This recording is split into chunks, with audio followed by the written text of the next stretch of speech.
বিসমিল্লাহির রহমানির রহিম। বেশ কিছুদিন যাবত পত্রিকায় আমরা দেখলাম, বিভিন্ন মাধ্যমে দেখলাম যে আমাদের এক শ্রেণীর সরকারি কর্মকর্তারা ওনাদের সন্তানদের জন্য স্বতন্ত্র বিশ্ববিদ্যালয়ে যাচ্ছেন। এটা কেমনে কি দেখেন, আমাদের সবার পরিচয় আমরা রাষ্ট্রের নাগরিক। স্বতন্ত্র বিশ্ববিদ্যালয় বলেন, স্বতন্ত্র প্রতিষ্ঠান বলেন, হ্যাঁ, আপনার ছেলে যদি যোগ্যতার ভিত্তিতে, মেধার ভিত্তিতে যদি ঢাকা বিশ্ববিদ্যালয়, রাজশাহী বিশ্ববিদ্যালয়ে যদি সুযোগ পায়, তাহলে এটা হবে আপনার ছেলের স্বতন্ত্র যোগ্যতার মধ্য দিয়ে সে বিশ্ববিদ্যালয়ে সুযোগ পেয়েছে। এখন যদি সরকারি কর্মকর্তাদের জন্য, সন্তানদের জন্য যদি পৃথক বিশ্ববিদ্যালয় হয়ে থাকে, তাহলে আমার ইলাসপুর গ্রামের মকু ভাই, আমার গেদন ভাইয়ের সন্তান, আমার কৃষক সালিমউদ্দিনের মেয়ে কুলসুমা আপা কি দুষ করলো, তাদের জন্য তো স্বতন্ত্র বিশ্ববিদ্যালয় হতে হবে। স্বতন্ত্র বিশ্ববিদ্যালয়ের যে টাকাটা, এই টাকাটা তো আমার এই গ্রামের মকু ভাই, গেদন ভাই, কৃষক সালিমউদ্দিন, গৃহবধূ ফুলবানু, গৃহবধূ আফতারা বিবি, খেতই বিবি, ওনাদের টাকায় তো স্বতন্ত্র বিশ্ববিদ্যালয় হবে। এই যে স্বতন্ত্র বিশ্ববিদ্যালয়, এগুলো হচ্ছে ডিভাইডেড। আমরা দেখেছি আমাদের বিভিন্ন মানুষ, ঈশ্বরচন্দ্র বিদ্যাসাগর বলেন, সক্রেটিস বলেন, কিংবা বলতেয়ার বলেন, মেকিয়াভেলি বলেন, পল্লীকবি জসিমউদ্দিন বলেন, রবীন্দ্রনাথ ঠাকুর বলেন, বা বিভিন্ন বিশ্বের কবি, সাহিত্যিক, মনীষীগণ, এরা তো স্বতন্ত্র বিশ্ববিদ্যালয়ে পড়ে, কিন্তু এরা কিন্তু আজকে বিশ্বের তারকা হয় নাই, অন্যায়। ওনারা সাধারণ বিশ্ববিদ্যালয়, সাধারণ শিক্ষা প্রতিষ্ঠানে পড়েছেন। লাল বাহাদুর শাস্ত্রী অনেক কষ্ট করে কিন্তু তিনি স্কুলে যেতেন। আজকে গিয়ে তিনি ভারতের মতো রাষ্ট্রের প্রধানমন্ত্রী হয়েছেন।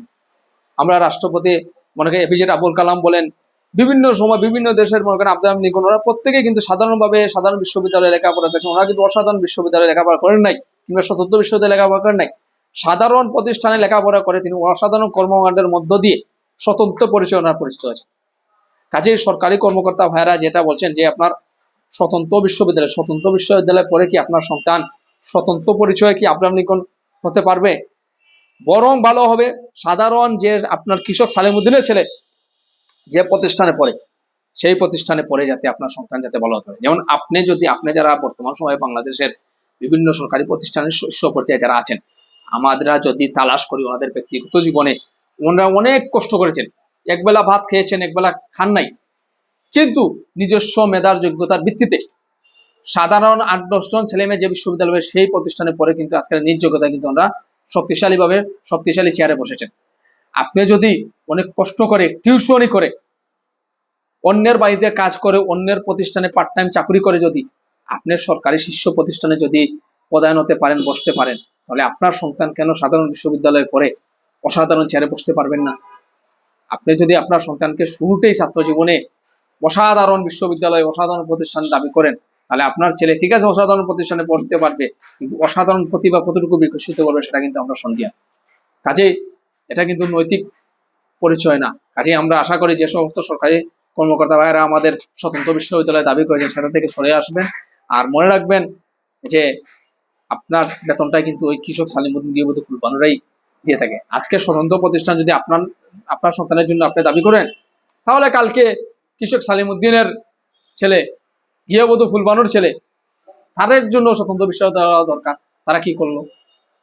কাজেই রাষ্ট্রের উচিত এই স্বতন্ত্র বিশ্ববিদ্যালয় না, কারোর জন্য আমরা স্বতন্ত্র বিশ্ববিদ্যালয় দেখতে চাই না। আর আমরা সবার জন্য, আমরা সবাই রাষ্ট্রের নাগরিক, আমরা সবাই আমাদের সবার সন্তানরা যাতে একই বিশ্ববিদ্যালয়ে পড়তে পারে মেধা যোগ্যতার ভিত্তিতে, সে ব্যাপারে সচেষ্ট ভূমিকা রাখবেন, সেই প্রত্যাশা রেখে শেষ করলাম। ধন্যবাদ সবাইকে।